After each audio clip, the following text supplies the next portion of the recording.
ਸਤਿ ਸ਼੍ਰੀ ਅਕਾਲ। ਤੁਸੀਂ ਜੁੜੇ ਹੋਏ ਹੋ ਪੰਜਾਬੀ ਰੇਡੀਓ USA ਦੇ ਨਾਲ ਤੇ ਮੈਂ ਹਾਂ ਪ੍ਰਵੀਨ ਸ਼ਰਮਾ ਲੈ ਕੇ ਹਾਜ਼ਰ ਹਾਂ ਪ੍ਰੋਗਰਾਮ ਖਬਰ ਤੇ ਨਜ਼ਰ।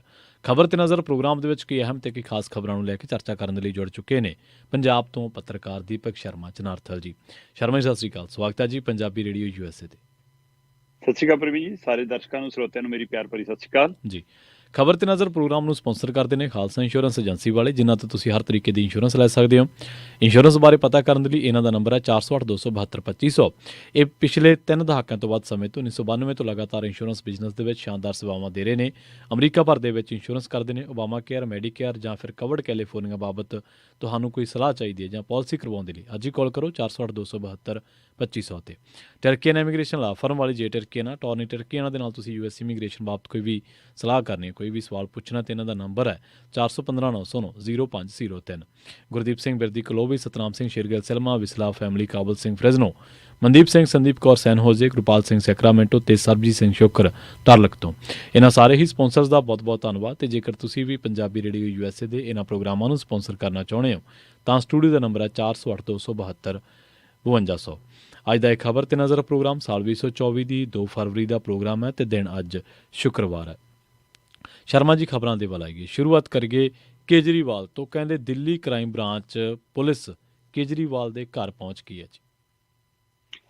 ਬਿਲਕੁਲ ਪ੍ਰਵੀਨ ਜੀ, ਜੇਕਰ ਤੁਸੀਂ ਪੰਜਾਬ ਦੇ ਭਾਰਤ ਦੇ ਸਮੇਂ ਦੇ ਅਨੁਸਾਰ ਗੱਲ ਕਰੀਏ ਤਾਂ ਸ਼ੁੱਕਰਵਾਰ ਦੀ ਦੇਰ ਰਾਤ ਨੂੰ ਅਚਾਨਕ ਮੁੱਖ ਮੰਤਰੀ ਅਰਵਿੰਦ ਕੇਜਰੀਵਾਲ ਦੇ ਘਰੇ ਦਿੱਲੀ ਪੁਲਿਸ ਦੀਆਂ ਗੱਡੀਆਂ ਦਾਖਲ ਹੁੰਦੀਆਂ ਜੀ ਤੇ ਦਿੱਲੀ ਦੇ ਵਿੱਚ ਆਮ ਆਦਮੀ ਪਾਰਟੀ ਦੇ ਸਿਆਸੀ ਲੀਡਰਾਂ ਦੇ ਘਰਾਂ 'ਚ ਤਾਰਾਂ ਖੜਕ ਜਾਂਦੀਆਂ, ਫੋਨ ਖੜਕ ਜਾਂਦੇ ਕਿ ਦਿੱਲੀ ਪੁਲਿਸ ਪਹੁੰਚ ਗਈ ਜੀ, ਪਤਾ ਨਹੀਂ ਈਡੀ ਨੂੰ ਹਵਾਲੇ ਨਾ ਕਰ ਦੇਣ ਜੀ, ਈਡੀ ਨੂੰ ਗ੍ਰਿਫਤਾਰ ਕਰਕੇ ਨਾ ਦੇ ਦੇਣ ਜੀ, ਕੇਜਰੀਵਾਲ ਦੀ ਗ੍ਰਿਫਤਾਰੀ ਹੋ ਸਕਦੀ ਹੈ। ਪਰ ਇਹ ਦਿੱਲੀ ਪੁਲਿਸ ਦੀ ਕ੍ਰਾਈਮ ਬ੍ਰਾਂਚ ਦੀ ਟੀਮ ਜਿਹੜੀ ਪਹੁੰਚੀ ਸੀ ਕੇਜਰੀਵਾਲ ਦੇ ਘਰੇ, ਉਹ ਅਸਲ 'ਚ ਨੋਟਿਸ ਦੇਣ ਗਈ ਸੀ। ਉਹ ਨੋਟਿਸ ਦੇਣ ਗਈ ਸੀ ਇਸ ਗੱਲ ਦਾ ਕਿ ਕੇਜਰੀਵਾਲ ਜੀ, ਤੁਸੀਂ ਆਪਣੇ ਭਾਸ਼ਣਾਂ 'ਚ ਕਹਿ ਰਹੇ ਹੋ ਕਿ 25-25 ਕਰੋੜ 'ਚ ਭਾਜਪਾ MLA ਖਰੀਦ ਰਹੀ ਆ, ਸਾਡੇ MLA ਖਰੀਦਣ ਦੀ ਕੋਸ਼ਿਸ਼ ਹੋ ਰਹੀ ਆ, ਮੇਰੀ ਸਰਕਾਰ ਡਿੱਗਣ ਦੀ ਕੋਸ਼ਿਸ਼ ਹੋ ਰਹੀ ਆ, ਉਹਦੇ ਸਬੂਤ ਦਿਖਾਓ ਕਿੱਥੇ ਆ। ਅਸਲ 'ਚ ਪ੍ਰਵੀਨ ਜੀ, ਲੰਘੇ ਕੱਲ ਆਮ ਆਦਮੀ ਪਾਰਟੀ ਨੇ ਭਾਜਪਾ ਦੇ ਦਫ਼ਤਰ ਨੂੰ ਘੇਰਨ ਦਾ ਐਲਾਨ ਕੀਤਾ ਸੀ ਚੰਡੀਗੜ੍ਹ ਦੇ ਮੇਅਰ ਦੇ ਹਵਾਲੇ ਨਾਲ ਜੀ। ਚੰਡੀਗੜ੍ਹ ਦੇ ਮੇਅਰ ਦੀ ਚੋਣ ਦੇ ਹਵਾਲੇ ਨਾਲ ਆਮ ਆਦਮੀ ਪਾਰਟੀ ਨੇ ਦਿੱਲੀ 'ਚ ਇੱਕ ਪ੍ਰਦਰਸ਼ਨ ਰੱਖਿਆ। ਉਹਦੇ ਲਈ ਦਿੱਲੀ ਦੇ ਆਮ ਆਦਮੀ ਪਾਰਟੀ ਦਾ ਝੋਕੇ ਝੋਕਿਆ, ਵਰਕਰਾਂ ਦਾ ਝੋਕੇ ਝੋਕਿਆ, ਦਿੱਲੀ ਦੀ ਸਰਕਾਰ ਤਾਂ ਲਾਈਓ ਲਾਈ, ਪੰਜਾਬ ਸਰਕਾਰ ਨੂੰ ਪੂਰੀ ਤਰ੍ਹਾਂ ਦਿੱਲੀ ਸੱਦਿਆ ਵਾ ਸੀ ਜੀ। ਪੰਜਾਬ ਸਰਕਾਰ ਦੀ ਸਾਰੀ ਤਾਕਤ ਨੂੰ ਦਿੱਲੀ ਲਾਇਆ ਵਾ ਸੀ। ਤੇ ਇਸੇ ਤਰ੍ਹਾਂ ਹਰਿਆਣੇ ਦੇ ਵਰਕਰ, ਹਰਿਆਣੇ ਦੇ ਲੀਡਰਾਂ ਨੂੰ ਵੀ ਸੱਦਾ ਸੀ, ਨਾਲ ਲੱਗਦੇ ਰਾਜਸਥਾਨ ਵਾਲਿਆਂ ਨੂੰ ਵੀ ਕਿਹਾ ਸੀ ਕਿ ਤੁਸੀਂ ਵੀ ਆ ਜਾਓ। ਵੱਡੀ ਗਿਣਤੀ 'ਚ ਪੰਜਾਬ ਤੋਂ ਤੇ ਵੱਡੀ ਗਿਣਤੀ ਹਰਿਆਣੇ ਤੋਂ ਲੋਕ ਦਿੱਲੀ ਪਹੁੰਚੇ ਤੇ ਦਿੱਲੀ ਠੀਕ ਠਾਕ ਇਕੱਠ ਹੋਇਆ। ਮੁੱਦਾ ਤਾਂ ਰੱਖਿਆ ਗਿਆ ਸੀ ਕਿ ਕਿਤੇ ਨਾ ਕਿਤੇ ਚੰਡੀਗੜ੍ਹ ਦੇ ਵਿੱਚ ਭਾਜਪਾ ਨੇ ਜੀ ਚੋਣਾਂ ਦੇ ਦੌਰਾਨ, ਮੇਅਰ ਦੀ ਚੋਣ ਦੇ ਦੌਰਾਨ ਧੱਕਾ ਕੀਤਾ, ਇਸ ਲਈ ਅਸੀਂ ਰੋਸੇ ਵਜੋਂ ਭਾਰਤੀ ਜਨਤਾ ਪਾਰਟੀ ਦਾ ਦਿੱਲੀ ਵਾਲਾ ਦਫ਼ਤਰ ਘੇਰਨਾ। ਠੀਕ ਹੈ ਜੀ। ਪਰ ਅਸਲ ਏਜੰਡਾ ਇਹ ਸੀ ਕਿ ਕੇਜਰੀਵਾਲ ਜੀ ਈਡੀ ਨੂੰ ਦਿਖਾਉਣਾ ਚਾਹੁੰਦੇ ਸੀ ਕਿ ਦੇਖੋ ਮੇਰੇ ਮਗਰ ਜਨਤਾ ਕਿੰਨੀ ਹੈ, ਮੇਰੇ ਨਾਲ ਲੋਕ ਕਿੰਨੇ ਨੇ, ਜੇ ਮੈਨੂੰ ਫੜੋਗੇ ਤਾਂ ਐਂ ਹੋ ਜੂ। ਸੋ ਉਸ ਦਿਨ ਨੂੰ ਚੁਣਨਾ ਜਿਸ ਦਿਨ ਲਈ ਉਹਨਾਂ ਨੂੰ ਸੰਮਣ ਸੀ, ਔਰ ਧਰਨਾ ਚੰਡੀਗੜ੍ਹ 'ਚ ਲੱਗਣਾ ਸੀ, ਉਹਨੂੰ ਉਚੇਚੇ ਤੌਰ ਤੇ ਮੁਲਤਵੀ ਕਰਕੇ ਦਿੱਲੀ ਲੈ ਕੇ ਜਾਣਾ। ਇਹਦੇ ਬਹੁਤ ਰਾਜਨੀਤਿਕ ਮਾਇਨੇ ਨੇ ਜੀ। ਇਹ ਧਰਨਾ ਸਿਰਫ ਤੇ ਸਿਰਫ ਮੇਅਰ ਦੇ ਲਈ ਨਹੀਂ, ਮੇਅਰ ਦੀ ਚੋਣ ਦੇ ਲਈ ਨਹੀਂ, ਇਹ ਕੇਜਰੀਵਾਲ ਨੇ ਈਡੀ ਨੂੰ ਔਰ ਭਾਜਪਾ ਨੂੰ ਆਪਣੇ ਸ਼ਕਤੀ ਪ੍ਰਦਰਸ਼ਨ ਵਜੋਂ ਵੀ, ਠੀਕ ਹੈ ਜੀ, ਔਰ ਦਿੱਲੀ ਵਾਸੀਆਂ ਦੇ ਲਈ 24 ਦੀ ਚੋਣ ਰੈਲੀ ਵਜੋਂ ਵੀ ਕੀਤਾ। ਸੋ 2024 ਦੀ ਚੋਣ ਰੈਲੀ ਵੀ ਕੇਜਰੀਵਾਲ ਜੀ ਨੇ ਪੰਜਾਬ ਦੇ ਸਿਰ ਤੇ ਦਿੱਲੀ 'ਚ ਕਰ ਲਈ ਜੀ। ਸੋ ਇਹ ਸਾਰਿਆਂ ਦੇ ਇਸ ਰੈਲੀ ਦੇ ਦੌਰਾਨ ਅਰਵਿੰਦ ਕੇਜਰੀਵਾਲ ਨੇ ਇੱਥੋਂ ਤੱਕ ਕਿਹਾ ਕਿ ਜੀ ਜੇਕਰ ਇਹਨਾਂ ਜ਼ੋਰ ਚੱਲੇ ਤਾਂ ਦੇਸ਼ ਵੇਚ ਦੇਣਗੇ, 2024 'ਚ ਕੁਰਸੀ ਖਾਤਰੇ ਕੁਛ ਵੀ ਕਰ ਸਕਦੇ ਨੇ। ਜਿਹੜੇ ਇੱਕ ਸ਼ਹਿਰ ਦੀ ਮੇਅਰ ਦੀ ਚੋਣ ਦੇ ਲਈ ਇੱਥੋਂ ਤੱਕ ਡਿੱਗ ਸਕਦੇ ਆ ਕਿ 36 ਵੋਟਾਂ ਲਈ ਕੁਛ ਕਰ ਸਕਦੇ ਆ, ਉਹ 90 ਕਰੋੜ ਵੋਟਾਂ ਦੇ ਲਈ ਤਾਂ ਕੀ ਕੁਛ ਕਰਨਗੇ, ਇੱਥੋਂ ਅੰਦਾਜ਼ਾ ਲਾ ਲਓ। ਮੁੱਖ ਮੰਤਰੀ ਭਗਵੰਤ ਮਾਨ ਹੋਰਾਂ ਨੇ ਕਿਹਾ ਕਿ ਤੁਸੀਂ ਹੁਣ ਮਤਲਬ ਕਿ ਤਿਆਰ ਹੋ ਜਾਓ, ਆਪਾਂ ਨੂੰ ਲੜਾਈ ਖੁੱਲ੍ਹੇਆਮ ਲੜਨੀ ਪੈਣੀ ਹੈ। ਜੇ ਅਗਲੀ ਵਾਰ ਮੋਦੀ ਜਿੱਤ ਗਿਆ ਤਾਂ ਇਹਦਾ ਨਾਂ ਨਰਿੰਦਰ ਮੋਦੀ ਨਹੀਂ ਰਹਿਣਾ, ਇਹਦਾ ਤਾਂ ਨਰਿੰਦਰ ਪੁਤੀਨ ਬਣ ਜਾਣਾ ਹੈ। ਸੋ ਉਹ ਇਸ਼ਾਰਾ ਕੀਤਾ ਉਹਨਾਂ ਨੇ ਕਿ ਪੁਤੀਨ ਜਿਵੇਂ ਸਾਰੀ ਉਮਰ ਲਈ ਬਣ ਗਿਆ, ਜਾਂ ਜਿਨਪਿੰਗ ਜਿਵੇਂ ਸਾਰੀ ਉਮਰ ਲਈ ਬਣਿਆ, ਸਮਝ ਲਓ ਕਿ ਜਦ ਤੱਕ ਮੈਂ ਹੈਗਾ ਮੈਂ ਹੀ ਰਹੂੰਗਾ, ਉਸੇ ਤਰ੍ਹਾਂ ਉਹਨਾਂ ਨੇ ਇਸ਼ਾਰਾ ਕੀਤਾ। ਤੇ ਉਹਨਾਂ ਨੇ ਇਹ ਵੀ ਕਿਹਾ ਕਿ ਭਾਈ ਵੋਟ ਜਿਹਨੂੰ ਵੀ ਪਾਓਗੇ ਉਹ ਵੋਟ ਭਾਜਪਾ ਦੇ ਖਾਤੇ ਜਾਈ ਜਾਂਦੀ ਆ। ਆਹ ਤਰੀਕੇ ਨੇ ਤੇ ਕੇਜਰੀਵਾਲ ਨੇ ਇਹ ਵੀ ਕਿਹਾ ਕਿ ਇਹ ਭਾਈ ਈਵੀਐਮ ਵਾਲੇ ਤਾਂ ਹਲੇ ਫੜ ਨਹੀਂ ਹੁੰਦੇ ਸੀ, ਰੌਲਾ ਹੀ ਪੈਂਦਾ ਸੀ, ਪਰ ਹੁਣ ਤਾਂ ਅਸੀਂ ਵੀਡੀਓ 'ਚ ਫੜ ਲਿਆ, ਫਿਰ ਕੀ ਕਰਦਾ। ਸੋ ਇਸ ਲਈ ਉਹ ਪੂਰੇ ਹਵਾਲੇ ਨਾਲ ਇਹਨਾਂ ਨੇ ਆਪਣੇ ਆਮ ਆਦਮੀ ਪਾਰਟੀ ਦੇ ਆਪਣੇ ਦਫ਼ਤਰ 'ਚ ਇਕੱਠ ਰੱਖਿਆ ਜੀ, ਰੈਲੀ ਕੀਤੀ, ਭਾਸ਼ਣਬਾਜ਼ੀ ਕੀਤੀ। ਉਹ ਤੋਂ ਬਾਅਦ ਕਾਫਲੇ ਨੇ ਘੇਰਨ ਜਾਣਾ ਸੀ, ਆਮ ਆਦਮੀ ਪਾਰਟੀ ਦੇ ਵਰਕਰਾਂ ਨੇ ਘੇਰਨ ਜਾਣਾ ਸੀ ਭਾਜਪਾ ਦਾ ਦਫ਼ਤਰ ਜੀ, ਪਰ ਕੇਜਰੀਵਾਲ ਜੀ ਤੇ ਭਗਵੰਤ ਮਾਨ ਜੀ ਸਟੇਜ ਤੋਂ ਹੀ ਵਾਪਸ ਚਲੇ ਗਏ, ਵਰਕਰਾਂ ਨਾਲ ਨਹੀਂ ਗਏ। ਅੱਛਾ, ਪ੍ਰਦਰਸ਼ਨ 'ਚ ਨਹੀਂ ਗਏ, ਘੇਰਨ ਨਹੀਂ ਗਏ, ਉਹਦੇ ਲਈ ਵਰਕਰੇ ਨੇ। ਕਿਉਂਕਿ ਪਤਾ ਸੀ ਕਿ ਕਿਤੇ ਦਿੱਲੀ ਪੁਲਿਸ, ਆਪਾਂ ਸਵੇਰੇ ਵੀ ਲੰਘੇ, ਕੱਲ ਦੀ ਸਵੇਰ ਵੀ ਆਪਾਂ ਗੱਲ ਕਰ ਰਹੇ ਸੀ ਪ੍ਰਵੀਨ ਜੀ, ਕਿ ਆਮ ਆਦਮੀ ਪਾਰਟੀ ਦੇ ਲੀਡਰਾਂ ਨੂੰ ਇਹ ਡਰ ਲੱਗ ਰਿਹਾ ਕਿ ਕਿਤੇ ਦਿੱਲੀ ਪੁਲਿਸ ਗ੍ਰਿਫਤਾਰ ਕਰਕੇ ਸਾਨੂੰ ਈਡੀ ਨੂੰ ਸੌਂਪ ਨਾ ਦੇਵੇ। ਸੋ ਇਸੇ ਲਈ ਸ਼ੁੱਕਰਵਾਰ ਦੀ ਸ਼ਾਮ ਨੂੰ, ਜਦੋਂ ਦੇਰ ਰਾਤ ਨੂੰ ਜਦੋਂ ਦਿੱਲੀ ਦੀ ਕ੍ਰਾਈਮ ਬ੍ਰਾਂਚ ਦੀ ਪੁਲਿਸ ਦੀ ਟੀਮ ਪਹੁੰਚੀ ਘਰੇ, ਤਾਂ ਇਹੀ ਰੌਲਾ ਪੈ ਗਿਆ ਕਿ ਲੈ ਵੀ ਕੇਜਰੀਵਾਲ ਨੂੰ ਗ੍ਰਿਫਤਾਰ ਕਰਕੇ ਈਡੀ ਨੂੰ ਨਾ ਫੜਾ ਦੇਣ। ਪਹਿਲਾਂ ਲੱਗਿਆ ਕਿਤੇ ਈਡੀ ਆ ਗਈ, ਫਿਰ ਲੱਗਿਆ ਨਹੀਂ ਦਿੱਲੀ ਪੁਲਿਸ ਆਈ ਆ, ਫਿਰ ਕਹਿੰਦੇ ਕਿ ਇਹੀ ਨਾ ਗ੍ਰਿਫਤਾਰੀ ਪਾ ਦੇਣ। ਸੋ ਇੱਕ ਪਾਸੇ ਕੱਲ ਰਾਤ ਨੂੰ, ਕੱਲ ਪੂਰੇ ਦਿਨ ਪਰ ਆਮ ਆਦਮੀ ਪਾਰਟੀ ਪ੍ਰਦਰਸ਼ਨ ਦੇ ਰਾਹ ਤੇ ਸੀ ਦਿੱਲੀ ਦੇ ਵਿੱਚ, ਦੂਏ ਪਾਸੇ ਭਾਜਪਾ ਆਮ ਆਦਮੀ ਪਾਰਟੀ ਦੇ ਦਫ਼ਤਰ ਦੇ ਬਾਹਰ ਪ੍ਰਦਰਸ਼ਨ ਕਰ ਰਹੀ ਸੀ। ਠੀਕ ਹੈ, ਅੱਛਾ। ਭਾਜਪਾ ਦੇ ਵਰਕਰਾਂ ਨੇ ਬਰਾਬਰ ਪ੍ਰਦਰਸ਼ਨ ਕੀਤਾ। ਇਹ ਮੇਅਰ ਦੀ ਚੋਣ ਨੂੰ ਲੈ ਕੇ ਕਰ ਰਹੇ ਸੀ, ਉਹ ਸ਼ਰਾਬ ਘੁਟਾਲੇ ਨੂੰ ਲੈ ਕੇ ਕਰ ਰਹੇ ਸੀ। ਉਹਨਾਂ ਨੇ ਵੀ ਆਪਣੀ ਪੂਰੇ ਖੋਲਾ ਦਿਖਾਇਆ ਤੇ ਦਿੱਲੀ ਪੁਲਿਸ ਨੇ 200 ਤੋਂ ਵੱਧ ਬੰਦੇ ਗ੍ਰਿਫਤਾਰ ਕੀਤੇ, ਜਿਨ੍ਹਾਂ ਨੂੰ ਦੇਰ ਸ਼ਾਮ ਛੱਡਤਾ। ਫਿਰ ਠੀਕ ਹੈ ਜੀ, ਉਹਨਾਂ 'ਚ 150 ਤੋਂ ਵੱਧ ਬੰਦੇ ਆਮ ਆਦਮੀ ਪਾਰਟੀ ਦੇ ਸੀ, 50-60 ਬੰਦੇ ਭਾਜਪਾ ਦੇ ਵੀ ਗ੍ਰਿਫਤਾਰ ਕੀਤੇ। ਸੋ ਇਸ ਲਈ ਉਹ ਵੀ ਤੈਅ ਸਕ੍ਰਿਪਟ ਦੇ ਹਿਸਾਬ ਨਾਲ ਸਾਰਾ ਕੁਝ ਹੋਇਆ ਹੋਣਾ। ਚਲੋ, ਪਰ ਇਹ ਸਾਰੇ ਵਰਤਾਰੇ ਦੇ ਵਿੱਚ ਅਹਿਮ ਸਵਾਲ ਤਾਂ ਇੱਥੇ ਖੜਾ ਕਿ 5 ਸੰਮਣ ਹੋ ਗਏ ਕੇਜਰੀਵਾਲ ਜੀ ਨੂੰ, ਪਰ ਉਹ ਅਜੇ ਤੱਕ ਇਹੀ ਗੱਲ ਕਹਿ ਕੇ ਨਕਾਰੀ ਜਾਂਦੇ ਨੇ ਕਿ ਜੀ ਕਿ ਗੈਰ ਕਾਨੂੰਨੀ ਹੈ, ਇਹ ਧੱਕਾ ਹੈ, ਇਹ ਵਧੀਕੀ ਹੈ, ਇਹ ਮੈਨੂੰ ਪ੍ਰਚਾਰ ਤੋਂ ਰੋਕਣ ਤੋਂ, ਕੰਮ ਕਰਨ ਤੋਂ ਰੋਕਣ ਦੀ ਹੈ। ਪਰ ਹੁਣ ਡਰ ਲੱਗੀ ਜਾਂਦਾ ਕਿ ਜੇ ਹਿੰਮਤ ਸਰੇਨ ਤੱਕ ਵਰਗਾ ਮਤਲਬ ਜਿਵੇਂ ਚੱਕ ਲਿਆ ਤੇ ਫਿਰ ਕੱਲ ਨੂੰ ਮੇਰੀ ਵਾਰੀ ਨਾ ਆ ਜਾਵੇ ਜੀ। ਸੋ ਕੀ ਇਸੇ ਡਰ ਨੇ ਨਤੀਸ਼ ਨੂੰ ਪਾਲਾ ਬਦਲਾਇਆ, ਕਿ ਇਸੇ ਡਰ ਨੇ ਮਮਤਾ ਦੀ ਬੋਲੀ ਬਦਲਦੀ। ਮਮਤਾ ਤਾਂ ਹੁਣ ਕਹਿਣ ਲੱਗੀ ਕਾਂਗਰਸ 40 ਸੀਟਾਂ ਜਿੱਤ ਕੇ ਦਿਖਾਵੇ, ਕਾਂਗਰਸ ਤਾਂ ਹੰਕਾਰੀ ਹੈ, ਜਿਆਦਾ ਆ ਤਾਂ ਮੋਦੀ ਦੇ ਖਿਲਾਫ ਲੜ ਕੇ ਦਿਖਾਵੇ। ਉਹੀ ਫੋਟੋਆਂ ਖਿਚਾਉਣ ਬਹਿ ਜਾਂਦੇ ਨੇ ਬੀੜੀਆਂ ਵਾਲਿਆਂ ਨਾਲ, ਕਦੇ ਕਿਸੇ ਵਾਲੇ ਨਾਲ। ਸੋ ਇਸ ਲਈ, ਕਿਉਂਕਿ ਬੰਗਾਲ 'ਚ ਉਹ ਫੋਟੋ ਹੋਈ ਸੀ, ਸੋ ਇਸ ਲਈ ਉਹਦਾ ਨਿਸ਼ਾਨਾ ਸਿੱਧਾ ਕਾਂਗਰਸ ਆ ਗਈ। ਨਤੀਸ਼ ਨੇ ਪਾਲਾ ਹੀ ਬਦਲ ਲਿਆ। ਔਰ ਕੇਜਰੀਵਾਲ ਦੀ ਇਸ ਬੋਲੀ ਤੋਂ ਬਾਅਦ ਕੀ ਉਹ ਇੰਡੀਆ ਗੱਠਜੋੜ ਚੋਂ ਬਾਹਰ ਆਉਣ ਜਾ ਰਹੇ ਨੇ। ਅੱਜ ਕੁਝ ਲੀਡਰਾਂ ਨੇ ਸੀਟ ਸ਼ੇਅਰਿੰਗ ਨੂੰ ਲੈ ਕੇ ਮੀਟਿੰਗ ਕੀਤੀ ਇੰਡੀਆ ਗੱਠਜੋੜ ਦੀ, ਤੇ ਉਹਨਾਂ ਨੇ ਬਾਹਰ ਆ ਕੇ ਕਹਿਤਾ ਕਿ ਇੰਡੀਆ ਗੱਠਜੋੜ ਦਾ ਭੋਗ ਪੈ ਗਿਆ। ਸੋ ਆਪਾਂ ਇਸੇ ਪ੍ਰੋਗਰਾਮ 'ਚ ਕਿੰਨੀ ਵਾਰ ਗੱਲ ਕਰਦੇ ਰਹੇ ਹਾਂ ਕਿ ਕੀ ਭਾਜਪਾ ਦਾ ਟਾਰਗੇਟ ਇਹੀ ਹੈ ਕਿ ਇੰਡੀਆ ਗੱਠਜੋੜ 'ਚੋਂ ਜਿਹੜੇ ਦਲ ਬਾਹਰ ਆਉਣਗੇ ਉਹਨਾਂ ਦੀ ਈਡੀ ਦੀਆਂ ਫਾਈਲਾਂ ਬੰਦ ਹੋ ਜਾਣਗੀਆਂ। ਸੋ ਉਹਨਾਂ 'ਚ ਕੀ ਕੇਜਰੀਵਾਲ ਵੀ ਉਸ ਭੂਮਿਕਾ 'ਚ ਆਉਣ ਵਾਲੇ ਨੇ, ਜਿੰਨਾ ਅੱਜ ਖੁੱਲ੍ਹ ਕੇ ਭਾਜਪਾ ਖਿਲਾਫ ਬੋਲੇ ਨੇ। ਤੇ ਭਾਜਪਾ ਜਿਹੀ ਜੀ ਅੰਦਰ ਕੋੜ ਰੱਖਦੀ ਆ, ਅੰਦਰ ਕੜੱਤਣ ਰੱਖਦੀ ਆ, ਫਿਰ ਤਾਂ ਗ੍ਰਿਫਤਾਰੀ ਕਦੇ ਵੀ ਸੰਭਵ ਹੈ। ਤੇ ਜੇ ਗ੍ਰਿਫਤਾਰੀ ਹੁੰਦੀ ਹੈ ਫਿਰ ਤਾਂ ਮਤਲਬ ਆਮੋ ਸਾਹਮਣਾ ਹੈ, ਫਿਰ ਤਾਂ ਹੈਗਾ ਕਿ ਹਾਂ, ਚਾਹੇ ਉਹ ਸ਼ਰਾਬ ਘੁਟਾਲੇ ਦੇ ਮਾਮਲੇ 'ਚ ਹੋਵੇ। ਜੇ ਗ੍ਰਿਫਤਾਰੀ ਨਹੀਂ ਹੁੰਦੀ ਫਿਰ ਉਹ ਤੱਥ ਸਬੂਤ ਹੋਣ ਦੇ ਬਾਵਜੂਦ, ਜੇ ਕੇਜਰੀਵਾਲ ਈਡੀ ਜਿਹੜੀ ਕਹਿੰਦੀ ਸਾਡੇ ਕੋਲ ਸਾਰੇ ਸਬੂਤ ਨੇ, ਤਾਂ ਵੀ ਕੇਜਰੀਵਾਲ ਨੂੰ ਗ੍ਰਿਫਤਾਰ ਨਹੀਂ ਕਰਦੇ, ਫਿਰ ਇਹਦਾ ਮਤਲਬ ਹੈ ਕਿ ਥੋੜਾ ਸਮਝੌਤਾ ਹੋ ਗਿਆ ਜੀ। ਸੋ ਇਹ ਪਹਿਲੂ ਵੀ ਅਹਿਮ ਹੈ। ਪਰ ਮੈਂ ਦੇਖ ਰਿਹਾ ਜੀ 2 ਨਵੰਬਰ ਨੂੰ ਪਹਿਲਾ ਸੰਮਣ ਆਉਂਦਾ, 21 ਦਸੰਬਰ ਨੂੰ ਦੂਸਰਾ ਆਉਂਦਾ, 3 ਜਨਵਰੀ ਨੂੰ ਤੀਸਰੀ ਵਾਰ ਲਈ ਤਲਬ ਕੀਤਾ ਜਾਂਦਾ, 17 ਜਨਵਰੀ ਨੂੰ ਚੌਥੀ ਵਾਰ ਲਈ ਤਲਬ ਕੀਤਾ ਜਾਂਦਾ ਤੇ 2 ਫਰਵਰੀ ਨੂੰ 5ਵੀਂ ਵਾਰ ਲਈ ਤਲਬ ਕੀਤਾ ਜਾਂਦਾ, ਪਰ ਕਿਸੇ ਸੰਮਣ ਤੇ ਨਹੀਂ ਜਾਂਦੇ। ਹੁਣ ਕੇਜਰੀਵਾਲ ਆਪਣੇ ਬਚਾਅ ਲਈ ਜਾਂ ਤਾਂ ਅਦਾਲਤ ਦਾ ਰੁਖ ਕਰ ਸਕਦੇ ਨੇ, ਈਡੀ ਆਪਣੀ ਕਾਰਵਾਈ ਦੇ ਲਈ ਜ਼ਮਾਨਤੀ ਜਾਂ ਗੈਰ ਜ਼ਮਾਨਤੀ ਵਾਰੰਟ ਜਾਰੀ ਕਰ ਸਕਦੀ ਹੈ, ਨਹੀਂ ਫਿਰ 6ਵਾਂ ਸੰਮਣ। ਸੋ ਉਹ ਜੋ ਉਹਦੇ ਆਕਾ ਕਹਿਣ, ਆਕਾ PM ਹਾਊਸ ਜੀ। ਪਰ ਸਰੋਤਿਆਂ ਦੀ ਜਾਣਕਾਰੀ ਲਈ ਦੱਸ ਦੇਵਾਂ ਕਿ ਕੇਜਰੀਵਾਲ ਤੋਂ ਇੱਕ ਵਾਰ CBI ਨੇ ਪੁੱਛਗਿੱਛ ਕੀਤੀ ਸੀ। CBI ਨੇ ਕਰੀਬ 8-9 ਘੰਟੇ ਕੇਜਰੀਵਾਲ ਤੋਂ ਪੁੱਛਗਿੱਛ ਕੀਤੀ ਸੀ ਪਿਛਲੇ ਲੰਘੇ ਸਾਲ ਦੇ ਅਪ੍ਰੈਲ ਮਹੀਨੇ ਦੇ ਵਿੱਚ। 50 ਸਵਾਲ ਲੈ ਕੇ ਆਈ ਸੀ CBI, ਤੇ ਉਸ ਸਮੇਂ ਸਵੇਰੇ 11 ਵਜੇ ਦੇ CBI ਦੇ ਦਫ਼ਤਰ ਪਹੁੰਚੇ ਹੋਏ, 8:30 ਵਜੇ ਬਾਹਰ ਆਏ ਸੀ ਕੇਜਰੀਵਾਲ ਜੀ। ਸੋ ਕਰੀਬ 9 ਘੰਟੇ ਪੁੱਛਗਿੱਛ ਹੋਈ ਸੀ। ਉਸ ਤੋਂ ਬਾਅਦ CBI ਤੋਂ ਬਾਅਦ ਫਿਰ ED ਇਨਵੋਲਵ ਹੋਈ ਹੈ ਨਾ। ਬਿਲਕੁਲ। ਸੋ ਇਸ ਲਈ ED ਵਾਲਾ ਤਲਵਾਰ ਅਜੇ ਵੀ ਕੇਜਰੀਵਾਲ ਦੇ ਸਿਰ ਤੇ ਲਟਕਦੀ ਆ। ਔਰ ਹੁਣ ਕ੍ਰਾਈਮ ਬ੍ਰਾਂਚ ਨੇ ਨਵੇਂ ਨੋਟਿਸ ਦੇ ਹਵਾਲੇ ਨਾਲ ਇੱਕ ਨਵਾਂ ਮਾਮਲਾ ਹੋਰ ਖੋਲ ਲਿਆ।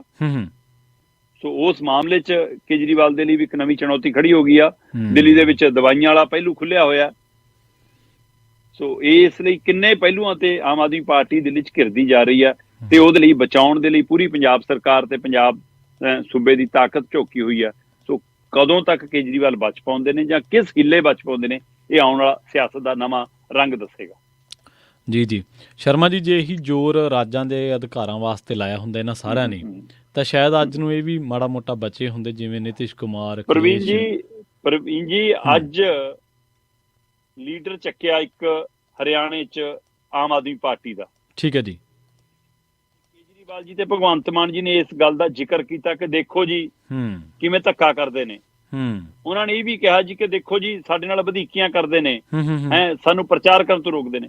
ਮਤਲਬ ਸਿਮਰਨਜੀਤ ਮਾਨ ਨੂੰ ਤੁਸੀਂ ਪੰਜਾਬ 'ਚ ਰੋਕੋ ਤਾਂ ਜਾਇਜ਼ ਹੈ, ਉਹਨੂੰ ਘਰ 'ਚ ਬੰਦ ਕਰੋ ਤਾਂ ਜਾਇਜ਼। ਤੁਹਾਡੀ ਘੇਰਾਬੰਦੀ ਹੋ ਜਾਵੇ, ਤੁਹਾਨੂੰ ਰੋਕੇ, ਤੁਹਾਡੇ ਵਰਕਰਾਂ ਨੂੰ ਰੋਕਣ ਤਾਂ ਨਜਾਇਜ਼। ਬਿਲਕੁਲ, ਜਿਹਦੀ ਜਿੰਨੀ ਤਾਕਤ ਉਨੀ ਉਹਦੀ ਵਰਤੋਂ ਕਰ ਰਹੇ ਹੋ। ਤੁਹਾਡੇ ਕੋਲ ਤਾਕਤ ਆ, ਤੁਸੀਂ ਉਹਦੀ ਨਜਾਇਜ਼ ਵਰਤੋਂ ਲੈ ਰਹੇ ਹੋ। ਤੇ ਦਿੱਲੀ ਵਾਲਿਆਂ ਕੋਲ ਤਾਕਤ ਹੈ, ਭਾਜਪਾ ਕੋਲ ਤਾਕਤ ਆ, ਉਹਦਾ ਆਪਣਾ ਨਜਾਇਜ਼। ਜਿਹਦਾ ਜਿੰਨਾ ਘੇਰਾ ਬੜਾ, ਭੱਜਦਿਆਂ ਨੂੰ ਬਾਹਣ ਬਰਾਬਰ ਨੇ ਫਿਰ। ਜੀ ਬਿਲਕੁਲ। ਤੇ ਸ਼ਰਮਾ ਜੀ, ਆਪਾਂ ਅਗਲੀ ਖਬਰ ਦੇ ਵੱਲ ਵਧੀਆ ਗੱਲ ਕਰੀਏ। ਇੱਕ ਪਤੀ ਪਤਨੀ ਦੀ ਜਿਹੜੇ ਮਿਲ ਕੇ 1 ਕਰੋੜ ਦਾ ਚਿੱਟਾ ਪੀ ਗਏ ਜੀ, ਕਹਿੰਦੇ ਘਰ ਦੇ ਵਿੱਚ ਹੁਣ ਕੱਖ ਵੀ ਨਹੀਂ ਬਚਿਆ ਜੀ। ਪ੍ਰਵੀਨ ਜੀ, ਵੈਸੇ ਤਾਂ ਪੰਜਾਬ ਦੇ ਅੰਦਰ ਚਿੱਟੇ ਨੂੰ ਲੈ ਕੇ ਕਈ ਪੀੜਦਾਇਕ ਕਹਾਣੀਆਂ ਨੇ, ਜਿਹੜੀਆਂ ਕਈ ਵਾਰ ਛੋਹਦਿਆਂ ਡਰ ਲੱਗਦਾ। ਪੰਜਾਬ ਦੇ ਅੰਦਰ ਇੱਕ ਘਰ 'ਚ 3 ਜੀ ਚਿੱਟੇ ਨੇ ਨਿਕਲੇ ਨੇ। ਪੰਜਾਬ 'ਚ ਚਿੱਟੇ ਕਾਰਨ ਪੂਰੇ ਦਾ ਪੂਰਾ ਟੱਬਰ ਮੁੱਕ ਗਿਆ, ਇਕੱਲਾ ਇੱਕ ਬਜ਼ੁਰਗ ਮਾਤਾ ਬਚੀਆਂ ਨੇ। ਜੀ ਬਿਲਕੁਲ। ਸੋ ਕਿਸ ਤਰ੍ਹਾਂ ਕੜੀ ਦਰ ਕੜੀ ਘਰ ਢਹਿ ਢੇਰੀ ਹੋਏ ਨੇ ਚਿੱਟੇ ਕਾਰਨ, ਉਹਦੀ ਕਹਾਣੀ ਬਹੁਤ ਲੰਬੀ ਹੈ। ਪੰਜਾਬ 'ਚ ਬਾਦਲਾਂ ਤੋਂ ਬਾਅਦ ਕੈਪਟਨ ਤੋਂ ਬਾਅਦ ਆਪ, ਪਰ ਪੰਜਾਬ ਦੇ ਅੰਦਰ ਇਹ ਚਿੱਟੇ ਦੀ ਕਹਾਣੀ ਨਹੀਂ ਮੁੱਕੀ। ਬਿਲਕੁਲ ਸਹੀ ਹੈ ਜੀ।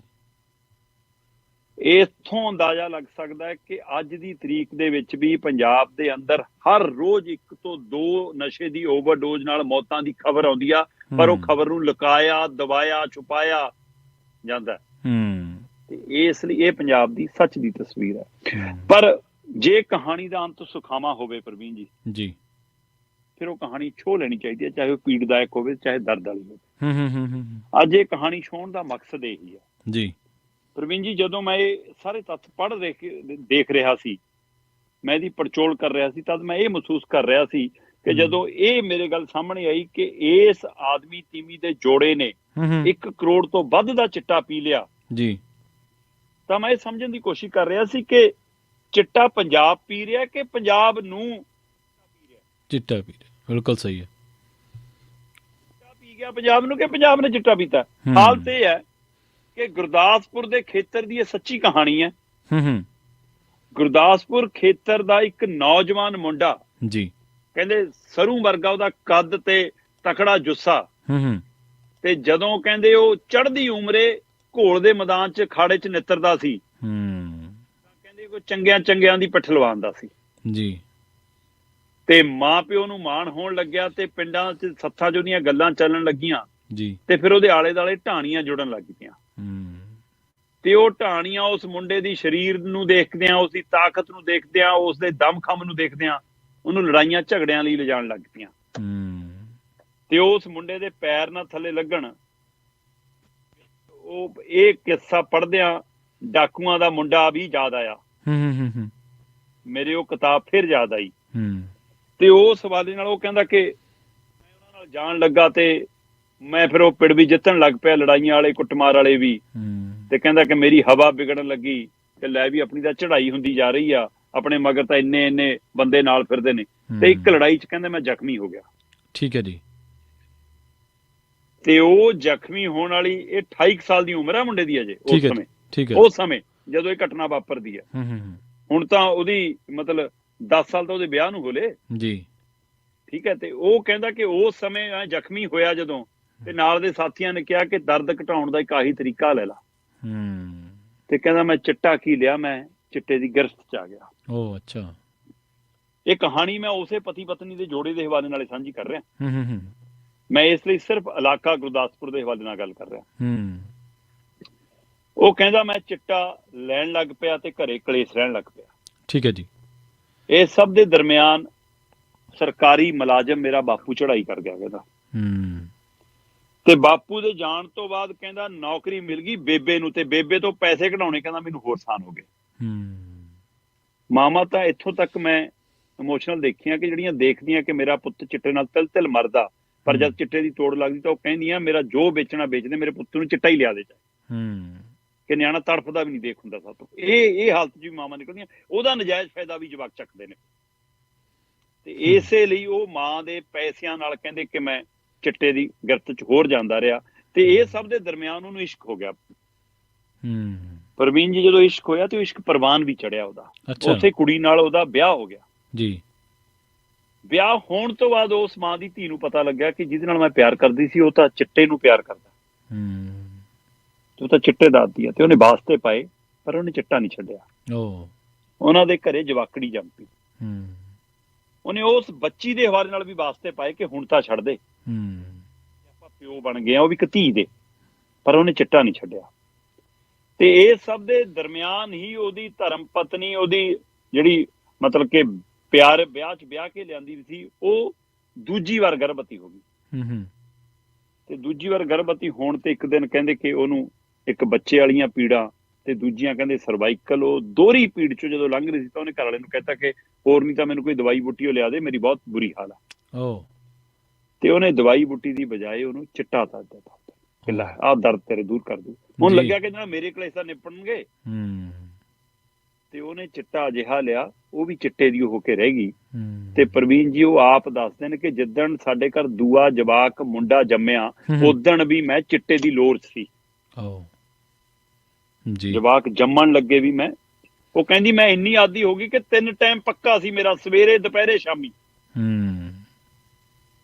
ਅਸੀਂ ਚਿੱਟੇ ਦੀ ਲੱਤ ਪੂਰੀ ਕਰਨ ਦੇ ਲਈ ਮਕਾਨ, ਜ਼ਮੀਨ, ਘਰ ਬਾਰ, 22 ਤੋਲੇ ਸੋਨਾ ਤੱਕ ਸਭ ਨਿਬੇੜਤਾ।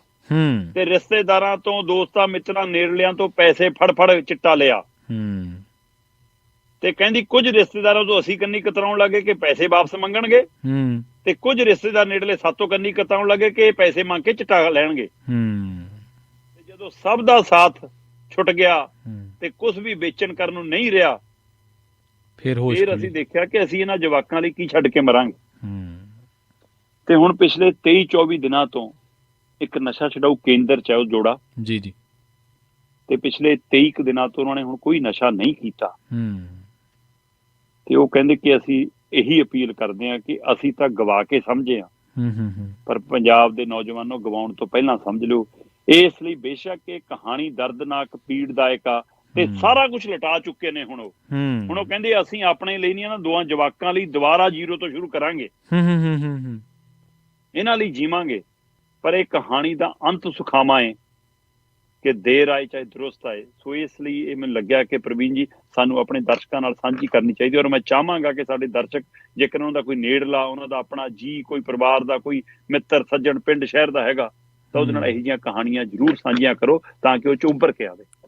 ਜੀ ਬਿਲਕੁਲ ਬਿਲਕੁਲ, ਦਰਦਨਾਕ ਕਹਾਣੀ ਸੀ ਪਰ ਚਲੋ ਸੁਖਦਾਈ ਅੰਤ ਹੋਇਆ ਜੀ, ਤੇ ਲੋਕਾਂ ਲਈ ਪ੍ਰੇਰਨਾ ਵੀ ਬਣੇ। ਪਰ ਕਈ ਵਾਰੀ ਹੋਸ਼ ਉਦੋਂ ਖੁੱਲ੍ਹਦੀ ਹੈ ਸ਼ਰਮਾ ਜੀ ਜਦੋਂ ਕਿਸੇ ਵੀ ਲੋਰ ਦੇ ਵਿੱਚ ਜਦੋਂ ਕੁਛ ਬਾਕੀ ਨਹੀਂ ਰਹਿੰਦਾ।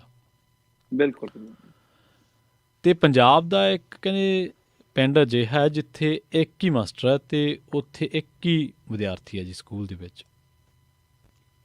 ਪ੍ਰਵੀਨ ਜੀ ਆਪਾਂ ਇਸੇ ਪ੍ਰੋਗਰਾਮ ਦੇ ਵਿੱਚ ਇੱਕ ਦਿਨ ਖਬਰ ਕੀਤੀ ਸੀ ਕਿ ਪੰਜਾਬ ਦੇ 13% ਸਰਕਾਰੀ ਸਕੂਲ ਅਜਿਹੇ ਨੇ ਜਿਹੜੇ ਇੱਕ ਮਾਸਟਰ ਦੇ ਹਵਾਲੇ ਨਾਲ ਚੱਲਦੇ ਨੇ।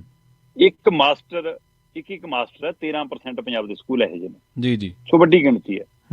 ਉਹਨਾਂ ਚੋਂ ਇੱਕ ਸਕੂਲ ਇਹ ਵੀ ਨਿਕਲਿਆ ਆ ਹੁਣ। ਇੱਥੇ ਠੀਕ ਲੱਗਦਾ ਇੱਕ ਮਾਸਟਰ ਕੇ ਕੋਈ ਚੱਕਰ ਨਹੀਂ, ਨਿਆਣਾ ਹੀ ਇੱਕ ਹੈ ਜਦ ਉਹਦੇ ਕੋਲ। ਮਤਲਬ ਪੰਜਾਬ ਦਾ ਮਾਡਲ ਸਰਕਾਰੀ ਸਕੂਲ ਹੈ। ਠੀਕ ਹੈ ਜੀ। ਮਾਡਲ ਸਰਕਾਰੀ ਸਕੂਲ ਦੇ ਵਿੱਚ ਪ੍ਰਵੀਨ ਜੀ ਲੈਬ ਵੀ ਹੈਗੀ, ਇਹਦੇ ਵਿੱਚ ਲਾਇਬ੍ਰੇਰੀ ਵੀ ਹੈਗੀ, ਇਹਦੇ ਵਿੱਚ ਖੇਡ ਦਾ ਮੈਦਾਨ ਵੀ ਹੈਗਾ, ਸਮਾਰਟ ਸਕਰੀਨ ਵੀ ਹੈਗੀ ਜੀ, ਮਿਡ ਡੇ ਮੀਲ ਵੀ ਹੈਗੀ, ਵਿਦਿਆਰਥੀ ਇੱਕ ਹੈ। ਇੱਥੇ ਦੱਸੋ ਮਾਸਟਰ ਕੀ ਕਰੇ ਤੇ ਸਰਕਾਰ ਕੀ ਕਰੇ। ਬਠਿੰਡਾ ਖੇਤਰ ਦਾ, ਮਾਲਵੇ ਖੇਤਰ ਦਾ ਉਹ ਇਲਾਕਾ ਜਿੱਥੇ ਲੋਕ ਕਿਤਾਬਾਂ ਪੜ੍ਹਨ ਲਈ ਵੱਧ ਜਾਣੇ ਪਛਾਣੇ ਜਾਂਦੇ ਨੇ, ਉਸ ਬਠਿੰਡਾ ਖੇਤਰ ਦੇ ਇੱਕ ਪਿੰਡ ਦਾ ਇੱਕ ਸਰਕਾਰੀ ਸਮਾਰਟ ਸਰਕਾਰੀ ਸਕੂਲ ਜੀ ਜੀ ਜਿਸ ਪਿੰਡ ਦੇ ਵਿੱਚ 40 ਤੋਂ ਵੱਧ ਘਰ ਨੇ, ਕੱਲੇ ਕੱਲੇ ਦਾ ਬੂਹਾ ਖੜਕਾ ਕੇ ਕਿੰਨੀ ਵਾਰ ਕਹਿ ਚੁੱਕਿਆ ਕਿ ਭਾਈ ਭਰੋਸਾ ਕਰੋ, ਮੇਰੇ ਕੋਲ ਜਵਾਕ ਤਾਂ ਭੇਜੋ, ਤੁਹਾਨੂੰ ਪ੍ਰਾਈਵੇਟ ਨਾਲੋਂ ਵਧੀਆ ਕੁਝ ਬਣਾ ਕੇ ਦਊਂਗਾ। ਜੀ ਜੀ। ਪਰ ਪਿੰਡ ਦੇ ਸਾਰੇ ਜਵਾਕ ਬੱਸ ਚੜ ਕੇ ਟਾਈ ਲਾ ਕੇ ਸਰਕਾਰੀ ਸਕੂਲ ਦੀ ਬਜਾਏ ਪ੍ਰਾਈਵੇਟ 'ਚ ਜਾਣਾ ਹੀ ਪਸੰਦ ਕਰਦੇ ਨੇ। ਤੇ ਇਸ ਸਕੂਲ 'ਚ ਇੱਕ ਜਵਾਕ ਹੈ, ਪਿਛਲੇ 3 ਸਾਲ ਤੋਂ ਇਕੱਲਾ ਇੱਕੋ ਹੀ ਜਵਾਕ ਪੜ੍ਹ ਰਿਹਾ ਜੀ। ਤੇ ਉਹ ਜਵਾਕ ਕਹਿੰਦਾ ਜੀ ਭੇਜਦੇ ਨਹੀਂ, ਮੇਰੇ ਨਾਲ ਦੇ ਆੜੀਆਂ ਦੇ ਮੰਮੀ ਪਾਪਾ ਜਵਾਕਾਂ ਨੂੰ ਕਹਿੰਦੇ ਇਸ ਤਾਂ ਨਿੱਜੀ ਸਕੂਲ 'ਚ ਭੇਜਾਂਗੇ, ਪ੍ਰਾਈਵੇਟ 'ਚ, ਇਸ ਲਈ ਮੈਂ ਇਕੱਲਾ ਹੀ ਆਉਣਾ ਜੀ। ਅੱਛਾ। ਸੋ ਇਹ ਤਰਾਸਦੀ ਵੀ ਹੈ ਇਸ ਪਹਿਲੂ ਤੇ ਵੀ ਪੰਜਾਬ ਨੂੰ। ਆਪਾਂ ਪਹਿਲਾਂ ਵੀ ਇੱਕ ਦੋ ਵਾਰ ਇਸ ਪਹਿਲੂ ਤੇ ਗੱਲ ਕੀਤੀ ਹੈ ਕਿ ਸਰਕਾਰ ਸਪਸ਼ਟ ਰੂਪ 'ਚ ਰੂਲ ਬਣਾਵੇ ਕਿ ਜਿਹੜੇ ਜ਼ਿਲ੍ਹੇ ਦਾ DC ਹੈ ਉਸ ਨੂੰ ਉਸ ਜ਼ਿਲ੍ਹੇ ਦੇ ਕਿਸੇ ਸਰਕਾਰੀ ਸਕੂਲ 'ਚ ਆਪਣਾ ਜਵਾਕ ਪੜਾਉਣਾ ਪਊਗਾ। ਉਸ ਜ਼ਿਲ੍ਹੇ ਦੇ SSP ਨੂੰ, ਅਧਿਕਾਰੀਆਂ ਨੂੰ, ਸਰਕਾਰੀ ਮੁਲਾਜ਼ਮਾਂ ਨੂੰ, ਸਰਕਾਰੀ ਮਾਸਟਰਾਂ ਨੂੰ ਆਪਣੇ ਜਵਾਕ ਜਾਂ ਪੋਤੇ ਪੋਤੀਆਂ ਸਰਕਾਰੀ ਸਕੂਲ 'ਚ ਪੜਾਉਣੇ ਪੈਣਗੇ। ਪਿੰਡ ਦੀ ਪੰਚਾਇਤ, ਪਿੰਡ ਦੀ ਸਰਪੰਚ, ਜੇ ਉਹਦੇ ਜਵਾਕ ਨੇ ਜਾਂ ਉਹਦੇ ਪੋਤੇ ਪੋਤੀਆਂ ਨੇ, ਦੋਤੇ ਦੋਤੀਆਂ ਨੇ, ਜੇ ਉਸ ਉੱਥੇ ਦੇ ਨੇ ਤਾਂ ਉਹਨੂੰ ਸਰਕਾਰੀ ਸਕੂਲ ਪੜਾਉਣੇ ਪੈਣਗੇ। ਜਦੋਂ ਤੱਕ ਇਹੋ ਜਿਹੇ ਨਿਯਮਤ ਨਹੀਂ ਆਉਂਦੇ ਤਦ ਤੱਕ ਸਰਕਾਰੀ ਸਕੂਲ ਪਾਰ-ਤਾਰਾ ਨਹੀਂ ਹੁੰਦਾ। ਸਭ ਤੋਂ ਵੱਧ ਡਿਗਰੀਆਂ ਵਾਲੇ, ਆਪਾਂ ਗੱਲ ਉਸ ਦਿਨ ਖਬਰ ਵੀ ਕੀਤੀ ਸੀ ਕਿ ਕਿਸ ਸਥਿਤੀ 'ਚ ਨੇ ਪ੍ਰਾਈਵੇਟ ਸਕੂਲ, 80% ਮਾਸਟਰ ਉਹ ਵਿਦਿਅਕ ਯੋਗਤਾ ਨਹੀਂ ਰੱਖਦੇ। ਹਾਂਜੀ ਹਾਂਜੀ ਬਿਲਕੁਲ। ਉਹਦੇ ਬਾਵਜੂਦ ਵੀ ਸਾਨੂੰ ਨਿੱਜੀ ਸਕੂਲਾਂ ਤੇ ਉਹਨਾਂ ਦੇ ਚਕਾ ਚੌਂਧ ਤੇ ਉਹਨਾਂ ਦੇ ਦਿਖਾਵੇ ਤੇ ਭਰੋਸਾ, ਤੇ ਸਰਕਾਰੀ ਸਕੂਲਾਂ ਦੇ ਉੱਤੇ ਇੱਕ ਹੋਰ ਪਹਿਲੂ ਤੇ ਜੇਕਰ ਸਰਕਾਰ ਕੰਮ ਕਰੇ ਕਿ ਘੱਟੋ ਘੱਟ ਇਹ ਗਰੰਟੀ ਵੀ ਦੇ ਦੇਵੇ ਕਿ ਮਾਸਟਰਾਂ ਤੋਂ ਅਸੀਂ ਵਾਧੂ ਕੰਮ ਨਹੀਂ ਲਾਂਗੇ। ਬੇਸ਼ੱਕ ਹਦਾਇਤ ਆਉਂਦੀ ਆ ਸਮੇਂ ਸਮੇਂ ਕਈ ਵਾਰ, ਪਰ ਉਹ ਅਮਲੀ ਜਾਮਾ ਨਹੀਂ ਪਹਿਨਾਉਂਦੀ। ਉਹਦੇ ਨਾਲ ਵੀ ਲੋਕਾਂ ਦਾ ਭਰੋਸਾ ਸਰਕਾਰੀ ਸਕੂਲਾਂ ਤੇ ਫੇਰ ਹੋਏਗਾ ਕਿ ਹਾਂ ਮਾਸਟਰ ਸਿਰਫ ਕਲਾਸਾਂ ਲਾਉਣਗੇ, ਪੜਾਉਣਗੇ। ਸੋ ਪਰ ਆਹ ਸਕੂਲ ਦੇ ਹਵਾਲੇ ਨਾਲ ਇੱਕ ਹੋਰ ਫਿਕਰ ਉੱਭਰਿਆ ਕਿ ਆਹ ਕਿਸ ਸਥਿਤੀ ਦੀ ਸਕੂਲ ਹੈ ਕਿ ਇੱਕ ਸਕੂਲ, ਇੱਕ ਮਾਸਟਰ ਤੇ ਇੱਕ ਜਵਾਕ। ਜੀ ਸ਼ਰਮਾ ਜੀ, ਅਗਲੀ ਖਬਰ ਦੇ ਵੱਲ ਵਧੀਏ, ਗੱਲ ਕਰੀਏ ਪੰਜਾਬ ਸਿਰ ਕਰਜ਼ੇ ਦੀ। ਕਹਿੰਦੇ ਇਹ 3.25 ਲੱਖ ਕਰੋੜ ਨੂੰ ਜਾ ਟੁੱਕਿਆ ਜੀ ਪੰਜਾਬ ਦਾ ਕਰਜ਼ਾ। ਤੇ ਜਿਹੜੇ ਸੱਤਾਧਾਰੀ ਅੱਜ ਦੇ ਨੇ, ਜਦੋਂ ਇਹ ਓਪੋਜੀਸ਼ਨ ਦੇ ਵਿੱਚ ਹੁੰਦੇ ਸੀ ਉਦੋਂ ਇਹ ਅੱਧਾ ਹੀ ਹੁੰਦਾ ਸੀ, 1.5 ਲੱਖ ਕਰੋੜ ਹੀ ਹੁੰਦਾ ਸੀ। ਉਦੋਂ ਅੱਧਾ ਦੁਖਦਾ ਸੀ, ਪਰ ਹੁਣ ਆਹ ਵਾਲਾ ਘੱਟ ਦੁਖਦਾ ਜੀ।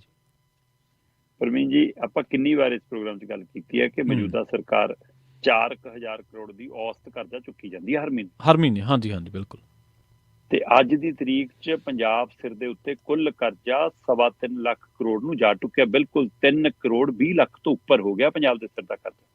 ਸੇ ਸਿੱਧਾ ਸਪਸ਼ਟ ਕਰਜ਼ੇ ਦੀ ਗੱਲ ਕਰ ਰਹੇ ਆਪਾਂ ਜੀ। ਇਸੇ ਕਰਜ਼ੇ ਦੇ ਹਵਾਲੇ ਨਾਲ ਜੇਕਰ ਮੈਂ ਗੱਲ ਕਰਾਂ ਤਾਂ ਪੰਜਾਬ ਦੇ ਵਿੱਚ ਨਵੇਂ ਟੈਕਸ ਵੀ ਲੱਗੇ ਨੇ ਤੇ ਉਹਦੇ ਬਾਵਜੂਦ ਵੀ ਆਮਦਨ ਨਹੀਂ ਵੱਧ ਰਹੀ, ਖਰਚਾ ਵੱਧ ਰਿਹਾ, ਕਰਜ਼ਾ ਵੱਧ ਰਿਹਾ ਤੇ ਉਹ ਕਰਜ਼ੇ ਦੀ ਅਦਾਇਗੀ ਦੇ ਵਿੱਚ ਪੰਜਾਬ ਮਤਲਬ ਕਿ ਗੰਜਾ ਹੁੰਦਾ ਜਾ ਰਿਹਾ। ਇਹ ਸਥਿਤੀ 'ਚ ਆ ਗਿਆ ਸੀ, ਰੋਡਾ ਹੁੰਦਾ ਜਾ ਰਿਹਾ ਪੰਜਾਬ ਜੀ। ਆ ਲੋ, ਪੰਜਾਬ ਦੇ ਵਿੱਚ ਕਹਿੰਦੇ ਜੀ ਅਪ੍ਰੈਲ 2023 ਤੋਂ ਲੈ ਕੇ ਦਸੰਬਰ 2023 ਤੱਕ 9 ਮਹੀਨੇ ਬਣਦੇ ਆ। ਠੀਕ ਹੈ ਜੀ। ਮਤਲਬ ਜਿਹੜਾ 23-24 ਵਾਲਾ ਵਿੱਤੀ ਵਰ੍ਹਾ ਹੈ ਉਹਦੇ ਵਿੱਚ 1 ਅਪ੍ਰੈਲ ਤੋਂ ਲੈ ਕੇ 31 ਮਾਰਚ 2024 ਤੱਕ 1 ਸਾਲ ਬਣਨਾ ਤੇ ਪਰ ਦਸੰਬਰ ਮਹੀਨੇ ਤੱਕ 9 ਮਹੀਨਿਆਂ 'ਚ 26,317 ਕਰੋੜ ਤੋਂ ਵੱਧ ਦਾ ਕਰਜ਼ਾ ਪੰਜਾਬ ਸਰਕਾਰ ਚੁੱਕ ਚੁੱਕੀ ਹੈ। ਤੇ ਇਹ ਉਹ ਹੈ ਜਿਹੜਾ ਸਿੱਧਾ ਕਰਜ਼ਾ ਹੈ, ਇਹ ਤੋਂ ਬਿਨਾਂ ਕੋਈ ਜਾਇਦਾਦ ਜੂਦਾਦ ਰੱਖ ਕੇ ਕੋਈ ਇੱਧਰੋਂ ਉੱਧਰੋਂ ਸੱਜੇ ਖੱਬਿਓਂ ਲਿਆ, ਉਹਦੇ ਨਾਲ ਮਿਲਾ ਕੇ ਦੇਖੋਗੇ ਤਾਂ ਉਹ 4,000 ਕਰੋੜ ਤੋਂ ਉੱਪਰ ਐਵਰੇਜ ਬਣ ਰਹੀ ਹੈ। ਇਹ 26,317.37 ਕਰੋੜ ਦਾ ਕਰਜ਼ਾ 9 ਮਹੀਨਿਆਂ 'ਚ ਚੱਕ ਲਿਆ। ਠੀਕ ਹੈ ਜੀ। ਤੇ ਪਿਛਲੇ ਵਿੱਤੀ ਵਰ੍ਹੇ 'ਚ ਸਿੱਧਾ ਕਰਜ਼ਾ 1 ਸਾਲ ਦਾ 30,899 ਕਰੋੜ ਹੈ। ਮਤਲਬ 31,000 ਕਰੋੜ ਦਾ ਕਰਜ਼ਾ ਪਿਛਲੇ ਵਿੱਤੀ ਵਰ੍ਹੇ ਦਾ ਹੈ ਤੇ ਉਹ ਪੂਰੇ ਸਾਲ ਦਾ, ਇਹ 9 ਮਹੀਨਿਆਂ ਦਾ 26,000 ਤੋਂ ਉੱਪਰ ਚਲਾ ਗਿਆ। ਤੇ ਇੰਜ ਪੰਜਾਬ ਦੇ ਸਿਰ ਤੇ ਕੁੱਲ ਕਰਜ਼ਾ 303.20 ਲੱਖ ਕਰੋੜ ਦਾ ਹੋ ਗਿਆ, ਮਤਲਬ 3.25 ਕਰੋੜ ਨੂੰ ਜਾ ਟੁੱਕਿਆ। ਪ੍ਰਵੀਨ ਜੀ, ਹਰ ਰੋਜ਼ ਬਿਜਲੀ ਦੀ ਸਬਸਿਡੀ ਪਤਾ ਵੀ ਕਿੰਨੀ ਹੈ ਜੀ? 60 ਕਰੋੜ ਰੁਪਈਆ। 60 ਕਰੋੜ ਪ੍ਰਤੀ ਦਿਨ। ਤਾਂ ਹੀ ਆਪਾਂ ਕਹਿ ਰਹੇ ਹਾਂ ਨਾ ਕਿ ਸਾਲ ਦਾ 20-22 ਹਜ਼ਾਰ ਕਰੋੜ ਨੂੰ ਪੈ ਗਈ ਬਿਜਲੀ ਸਬਸਿਡੀ। 20-22 ਹਜ਼ਾਰ ਕਰੋੜ ਹਰ ਰੋਜ਼ ਦਾ 60 ਕਰੋੜ ਹੈ ਜੀ। ਲੋਕਾਂ ਨੂੰ ਜ਼ਿਆਦਾ ਸਪਸ਼ਟ ਸਮਝ ਆਵੇ, 60 ਕਰੋੜ ਦੀ ਬਿਜਲੀ ਸਬਸਿਡੀ ਪੈਂਦੀ ਹੈ ਜੀ। 550 ਕਰੋੜ ਬੱਸਾਂ ਦੇ ਵਿੱਚ ਮੁਫਤ ਵਾਲੀ ਸਹੂਲਤ ਦਾ ਹੀ ਸੀ ਸਬਸਿਡੀ ਦਾ, ਤੇ ਪਰ ਹੁਣ ਤਾਂ 52 ਤੋਂ ਵੱਧ ਨਹੀਂ ਬਿਠਾਉਂਦੇ। ਉਹਦੇ ਹਿਸਾਬ ਨਾਲ ਦੇਖ ਲਓ ਹੋਰ ਘਾਟਾ ਕਿੰਨਾ ਪੈ ਗਿਆ। ਤੇ ਫਿਰ ਇਹ ਭਰਨਾ ਕਿੱਥੋਂ, ਭਰਪਾਈ ਕਿੱਥੋਂ ਹੋਣੀ? ਆਪਾਂ ਕੱਲੇ ਗੱਲ ਕਰਕੇ ਹਟਾਂਗੇ ਪਾਵਰਕੌਮ ਦਾ 8500 ਕਰੋੜ ਖੜਾ ਅਜੇ। ਸੋ 5400 ਕਰੋੜ ਇੱਕ ਤੁਸੀਂ ਦੇਣਾ ਸਬਸਿਡੀ ਵਾਲਾ, 3100 ਕਰੋੜ ਤੁਹਾਡੇ ਕੰਨੀ ਬਿਜਲੀ ਬਕਾਇਆਂ ਦਾ ਖੜਾ ਸਰਕਾਰੀ ਵਿਭਾਗਾਂ ਦਾ। ਤੇ ਫਿਰ ਇਹ ਅਦਾਇਗੀਆਂ ਨਹੀਂ ਹੋ ਰਹੀਆਂ, ਇਹਦਾ ਮਤਲਬ ਕੀ ਹੈ? ਤੁਸੀਂ ਕਰਜ਼ਾ ਚੁੱਕੀ ਜਾਂਦੇ ਹੋ ਤੇ ਉਹ ਕਰਜ਼ਾ ਲਾਉਣ ਵਾਲੀ ਸਥਿਤੀ ਤੁਸੀਂ ਨਹੀਂ ਹੈਗੇ। ਪੰਜਾਬ ਦਾ ਹਾਲੀਆ ਘਾਟਾ 23,262 ਕਰੋੜ ਰੁਪਏ ਹੋ ਗਿਆ ਵੱਧ ਕੇ। ਹਾਲੀਆ ਘਾਟਾ ਸਾਡਾ 23,262 ਕਰੋੜ ਨੂੰ ਜਾ ਪਹੁੰਚਿਆ। ਇੱਥੋਂ ਅੰਦਾਜ਼ਾ ਲਾ ਲਓ ਕਿ ਕਿਸ ਸਥਿਤੀ ਚੋਂ ਲੰਘ ਰਿਹਾ ਪੰਜਾਬ। ਤੇ ਇਸ ਸਾਲ ਹੁਣ ਤੱਕ ਕਰਜ਼ਿਆਂ ਦੀ ਵਿਆਜ ਦੀ ਅਦਾਇਗੀ ਆ, ਜਿਹੜੀ ਵਿਆਜ ਦੀ ਅਦਾਇਗੀ 14,000 ਕਰੋੜ ਨੂੰ ਹੋ ਗਈ ਹੈ। ਸੋ ਪੰਜਾਬ ਦਾ ਬਾਲ ਕਰਜ਼ਈ ਹੈ ਤੇ ਸਰਕਾਰ ਇਹਦੇ ਵਿੱਚੋਂ ਨਿਕਲਣ ਦਾ ਕੋਈ ਯੋਜਨਾ ਤੇ ਕੰਮ ਨਹੀਂ ਕਰ ਰਹੀ। ਨਿਤ ਹਰ ਮਹੀਨੇ ਕਰਜ਼ਾ ਲੈ ਕੇ ਪੰਜਾਬ ਨੂੰ ਹੋਰ ਕਰਜ਼ਈ ਬਣਾਇਆ ਜਾ ਰਿਹਾ। ਇਹਦੇ ਉੱਤੇ ਕੰਮ ਕਰਨ ਦੀ ਲੋੜ ਹੈ, ਨਹੀਂ ਪੰਜਾਬ ਸਭ ਤੋਂ ਫਾਡੀ ਸੂਬਿਆਂ ਚ ਆ ਜਾਏਗਾ। ਇਸ ਫਿਕਰਮੰਦੀ ਦੇ ਲਈ ਗੌਰ ਕਰਨ ਦੀ ਲੋੜ ਹੈ ਪ੍ਰਵੀਨ ਜੀ। ਜੀ ਤੇ ਸ਼ਰਮਾ ਜੀ, ਆਪਾਂ ਗੱਲ ਕਰੀਏ ਜਾਂਦੇ ਜਾਂਦੇ, ਕਹਿੰਦੇ ਭਾਜਪਾ ਨੇ ਤਾਂ ਵੋਟਰਾਂ ਦੀ ਨਿਗਰਾਨੀ ਕਰਨ ਲਈ ਵੀ ਕਰ ਲਈ ਸੀ ਤਿਆਰੀ ਜੀ। ਪ੍ਰਵੀਨ ਜੀ, ਬੜੀ ਫਿਕਰਮੰਦੀ ਵਾਲੀ ਗੱਲ ਹੈ। ਇਸੇ ਸਰਕਾਰ ਦੇ ਹਵਾਲੇ ਨਾਲ ਇਹ ਖਬਰਾਂ ਤੱਕ ਸਾਹਮਣੇ ਆ ਗਈਆਂ ਸੀ ਕਿ ਪੈਗਾਸਸ ਲਿਆ ਰਹੇ ਨੇ ਜੀ, ਇਹਨਾਂ ਨੇ ਉਹ ਸੌਫਟਵੇਅਰ ਖਰੀਦ ਲਿਆ ਜੀ। ਇਹ ਜੱਜਾਂ ਦੇ, ਵਕੀਲਾਂ ਦੇ, ਰਾਜਨੀਤਿਕ ਲੀਡਰਾਂ ਦੇ, ਪੱਤਰਕਾਰਾਂ ਦੇ ਕਿੰਨਿਆਂ ਦੇ ਫੋਨ ਹੈਂਗ ਕਰਦੇ ਨੇ ਜੀ, ਉਹਨਾਂ ਦੀ ਈਮੇਲਾਂ ਪੜ੍ਹਦੇ ਨੇ ਜੀ, ਸਾਰਾ ਕੁਝ ਆਇਆ। ਪਰ ਆ ਤਾਂ ਈਵੀਐਮ ਨੂੰ ਲੈ ਕੇ ਕਿੰਨੀ ਵਾਰ ਮੁੱਦਾ ਬਣਿਆ ਕਿ ਈਵੀਐਮ ਹੈਂਗ ਕਰਾਈਆਂ ਜਾਂਦੀਆਂ ਨੇ ਜੀ, ਏਦਾਂ ਕਰਾਇਆ ਜਾਂਦਾ ਜੀ। ਉਹ ਜਿਹੜੀਆਂ ਨਾਲ ਸਪੈਸ਼ਲ ਲਾਈਆਂ ਮਸ਼ੀਨਾਂ, ਉਹਦੇ ਹਵਾਲੇ ਨਾਲ ਵੀ ਰੌਲਾ ਪਿਆ। ਪਰ ਆ ਤਾਂ ਹੁਣ ਉਹ ਤੋਂ ਵੀ ਸਿਰੇ ਦੀ ਖਬਰ ਹੈ। ਅਨਿਲ ਜੈਨ ਹੋਰੀ ਕਾਲਮ ਨਵੀਸ਼ ਨੇ ਜੀ, ਬੜੇ ਪ੍ਰਚਲਿਤ ਕਾਲਮ ਨਵੀਸ਼ ਨੇ, ਉਹਨਾਂ ਦੇ ਕਾਲਮ ਦੇ ਹਵਾਲੇ ਨਾਲ ਮੈਂ ਇਹ ਗੱਲ ਸਾਂਝੀ ਕਰਦਾ। ਠੀਕ ਹੈ ਜੀ। ਉਹ ਕਹਿੰਦੇ ਵੋਟਰਾਂ ਦੀ ਨਿਗਰਾਨੀ ਦਾ ਵੀ ਇਰਾਦਾ ਹੈ ਭਾਰਤੀ ਜਨਤਾ ਪਾਰਟੀ ਦਾ, ਕੇਂਦਰ ਸਰਕਾਰ ਦਾ, ਭਾਜਪਾ ਸਰਕਾਰ ਦਾ, ਔਰ ਇਹਦੇ ਲਈ ਉਹਨਾਂ ਨੇ ਟੈਂਡਰ ਤੱਕ ਜਾਰੀ ਕਰਤੇ ਸੀ ਕਹਿੰਦੇ। ਅੱਛਾ। ਉਹ ਦੱਸਦੇ ਨੇ ਕਿ ਕੇਂਦਰ ਸਰਕਾਰ ਦੀ ਅਗਵਾਈ ਵੱਲੋਂ ਪ੍ਰਮੁੱਖ ਵਿਰੋਧੀ ਲੀਡਰਾਂ ਦੇ ਤੇ ਉਹਨਾਂ ਦੇ ਫੋਨ ਟੈਪ ਕਰਨ ਦੀਆਂ ਗੱਲਾਂ ਤਾਂ ਆਉਂਦੀਆਂ ਰਹੀਆਂ, ਪਰ ਉਹ ਤੋਂ ਗਾਂਹ ਵੱਧ ਕੇ ਕੇਂਦਰ ਸਰਕਾਰ ਵੋਟਰਾਂ ਦੀ ਵੀ ਨਿਗਰਾਨੀ ਕਰਨਾ ਚਾਹੁੰਦੀ ਸੀ। ਇਸ ਦੇ ਲਈ ਕਹਿੰਦੇ ਬਕਾਇਦਾ ਉਹਨਾਂ ਨੇ ਟੂਲ ਖਰੀਦਣ ਦੇ ਲਈ, ਸਪੈਸ਼ਲ ਟੂਲ ਜਿਹੜੇ ਵੋਟਰਾਂ ਦੀ ਨਿਗਰਾਨੀ ਕਰ ਸਕਣ, ਉਹ ਖਰੀਦਣ ਦੇ ਲਈ ਟੈਂਡਰ ਜਾਰੀ ਹੋ ਗਿਆ ਸੀ। ਜੀ ਜੀ ਜੀ। ਗੈਰ ਸਰਕਾਰੀ ਜਥੇਬੰਦੀਆਂ ਨੇ, ਸੰਸਥਾਵਾਂ ਨੇ ਸਵਾਲ ਖੜੇ ਕੀਤੇ। ਚੋਣ ਕਮਿਸ਼ਨ ਨੂੰ ਮਜਬੂਰਨ ਦਖਲ ਦੇਣੀ ਪਈ, ਕਿਉਂਕਿ ਫਿਰ ਤਾਂ ਉਹਦਾ ਕੰਮੇ ਮੁੱਕਣ ਵਾਲਾ ਸੀ ਚੋਣ ਕਮਿਸ਼ਨ ਦਾ ਕਹਿੰਦੇ। ਤੇ ਉਹਦੀ ਦਖਲਅੰਦਾਜ਼ੀ ਤੋਂ ਬਾਅਦ ਟੈਂਡਰ ਰੱਦ ਹੋਇਆ। ਫਿਰ ਅਸਲ 'ਚ ਕਹਿੰਦੇ ਕੇਂਦਰ ਸਰਕਾਰ ਦੇ ਸੂਚਨਾ ਤੇ IT ਮੰਤਰਾਲੇ ਅਧੀਨ ਆਉਣ ਵਾਲੇ ਨੈਸ਼ਨਲ ਇਨਫੋਰਮੈਟਿਕਸ ਸੈਂਟਰ ਸਰਵਿਸ ਭਾਵ NICSI ਨੇ ਇਸ ਤਰ੍ਹਾਂ ਦੇ ਵਿਸ਼ੇਸ਼ ਟੂਲ ਉਪਕਰਨ ਖਰੀਦਣ ਦੇ ਲਈ ਟੈਂਡਰ ਜਾਰੀ ਕੀਤਾ ਸੀ। ਸੋ ਕੇਂਦਰ ਸਰਕਾਰ ਦਾ ਸੂਚਨਾ ਤੇ RTI ਮੰਤਰਾਲਾ ਜੀ, ਉਹਦੇ ਅਧੀਨ ਇੱਕ ਚੱਲਦਾ ਨੈਸ਼ਨਲ ਇਨਫੋਰਮੈਟਿਕਸ ਸੈਂਟਰ ਸਰਵਿਸ ਭਾਵ NICSI। ਠੀਕ ਹੈ ਜੀ। ਇਹਨਾਂ ਨੇ ਕਹਿੰਦੇ ਜੀ ਇਹ ਟੂਲ ਖਰੀਦਣ ਦੇ ਲਈ ਬਕਾਇਦਾ ਟੈਂਡਰ ਜਾਰੀ ਕੀਤਾ, ਜਿਨ੍ਹਾਂ ਨਾਲ ਉਹ ਟੈਂਡਰਾਂ ਦੇ ਰਾਹੀਂ ਜਿਹੜੇ ਟੂਲ ਖਰੀਦੇ ਜਾਣੇ ਸੀ, ਕਹਿੰਦੇ ਉਹਦਾ ਮਕਸਦ ਸੀ ਕਿ ਉਹਦੇ ਨਾਲ ਵੋਟਾਂ ਸਮੇਂ ਵੋਟਰਾਂ ਦੀ ਨਿਗਰਾਨੀ ਤੇ ਉਹਨਾਂ ਦੀ ਪਛਾਣ ਕੀਤੀ ਜਾ ਸਕੇ ਜੀ। ਕਹਿੰਦੇ ਇੰਨਾ ਹੀ ਨਹੀਂ, ਡਰੋਨਸ ਲਈ ਵੀ ਟੈਂਡਰ ਜਾਰੀ ਕੀਤੇ ਗਏ ਸਨ। ਵੋਟਾਂ ਵਾਲੇ ਦਿਨ ਵੋਟਰਾਂ ਦੀ ਆਵਾਜਾਈ ਤੇ ਵੀ ਨਜ਼ਰ ਰੱਖੀ ਜਾਵੇ। ਉਹ ਅੱਛਾ, ਤੱਕ ਦੀ ਤਿਆਰੀ ਸੀ। ਸੋ ਹੁਣ ਇਹ ਵੱਡਾ ਸਵਾਲ ਖੜਾ ਕਿ ਕੇਂਦਰ ਸਰਕਾਰ ਨੂੰ ਇਸ ਤਰ੍ਹਾਂ ਦੀ ਸਥਿਤੀ ਤੱਕ ਆਉਣ ਦੀ ਕੀ ਲੋੜ ਪੈ ਗਈ, ਇਹਦਾ ਕੀ ਮਕਸਦ ਹੈ। ਕੀ ਹੁਣ ਇਹ ਵੀ ਮੰਨ ਲਈਏ ਕਿ ਟੈਂਡਰ ਤਾਂ ਵਾਪਸ ਹੋ ਗਏ, ਪਰ ਕਿਸੇ ਪ੍ਰਾਈਵੇਟ ਕੰਪਨੀ ਰਾਹੀਂ ਖਰੀਦੋ ਫਰੋਖਤ ਹੋ ਕੇ, ਕਿਸੇ ਕਾਰਪੋਰੇਟ ਘਰਾਣੇ ਰਾਹੀਂ ਖਰੀਦੋ ਫਰੋਖਤ ਹੋ ਕੇ, ਕੀ ਵੋਟਰਾਂ ਦੀ ਨਿਗਰਾਨੀ ਦੀ ਵੀ ਤਿਆਰੀ ਹੈ, ਵੋਟਰਾਂ ਦੀ ਵੀ ਨਿਸ਼ਾਨਦੇਹੀ ਕਰਨੀ ਹੈ ਜੀ। ਸੋ ਫਿਰ ਇਹ ਕੀ ਗਿਆ ਫਿਰ ਫਿਰ ਤਾਂ ਇਹ ਸੱਚੀ ਗੱਲ ਹੈ ਕਿ ਜੇ ਏਦਾਂ ਹੀ ਵੋਟਾਂ ਪਾਉਣੀਆਂ ਜਿਵੇਂ ਉਰੇ ਪਰਚੀਆਂ ਦੇ ਉੱਤੇ ਟਿਕਾਂ ਲਵਾਈਆਂ ਕੁਝ ਹੋਇਆ, ਤੇ ਫਿਰ ਤਾਂ ਉਹੀ ਹਾਲ ਹੈ। ਸੋ ਇਸ ਲਈ ਇਹ ਪਹਿਲੂ ਬਹੁਤ ਗੰਭੀਰ ਹੈ ਕਿ ਕੇਂਦਰ ਸਰਕਾਰ ਹੁਣ ਕਿਸ ਹੱਦ ਤੱਕ ਆ ਰਹੀ ਹੈ, ਜੇਕਰ ਇਹ ਤੱਥ, ਇਹ ਰਿਪੋਰਟ ਸਹੀ ਹੈ ਬਿਲਕੁਲ। ਪਰ ਟੈਂਡਰ ਜਾਰੀ ਹੋਣ ਦਾ ਹਵਾਲਾ, ਵਿਭਾਗ ਦਾ ਹਵਾਲਾ, ਉਹਦੇ ਹਵਾਲੇ ਨਾਲ ਅਨਿਲ ਜੈਨ ਹੋਰਾਂ ਦੀ ਲਿਖਤ ਜਿਹੜੀ ਕਿੰਨੀਆਂ ਅਦਾਰਿਆਂ ਦੀ, ਮੀਡੀਆ ਦੀ, ਅਖਬਾਰਾਂ ਦੀ ਪੰਨਿਆਂ ਦੇ ਉੱਤੇ ਪ੍ਰਕਾਸ਼ਿਤ ਹੈ, ਮੈਂ ਉਸ ਹਵਾਲੇ ਨਾਲ ਗੱਲ ਕਰਾਂ, ਇਸ ਲਈ ਬਹੁਤ ਠੋਸ ਪਹਿਲੂ ਹੈ। ਜੀ ਜੀ। ਸ਼ਰਮਾ ਜੀ, ਇਹਨਾਂ ਖਾਸ ਖਬਰਾਂ ਤੇ ਖਾਸ ਜਾਣਕਾਰੀਆਂ ਦੇ ਲਈ ਤੁਹਾਡਾ ਬਹੁਤ ਬਹੁਤ ਧੰਨਵਾਦ ਜੀ। ਬਹੁਤ ਸ਼ੁਕਰੀਆ ਪ੍ਰਵੀਨ ਜੀ। ਪ੍ਰੋਗਰਾਮ ਖਬਰ ਤੇ ਨਜ਼ਰ ਨੂੰ ਆਪਾਂ ਇੱਥੇ ਹੀ ਸਮਾਪਤ ਕਰਾਂਗੇ। ਤੁਹਾਡਾ ਸਾਰਿਆਂ ਦਾ ਵੀ ਬਹੁਤ ਧੰਨਵਾਦ। ਸਤਿ ਸ਼੍ਰੀ ਅਕਾਲ। ਜੁੜੇ ਰਹੋ ਪੰਜਾਬੀ ਰੇਡੀਓ USA ਦੇ ਨਾਲ।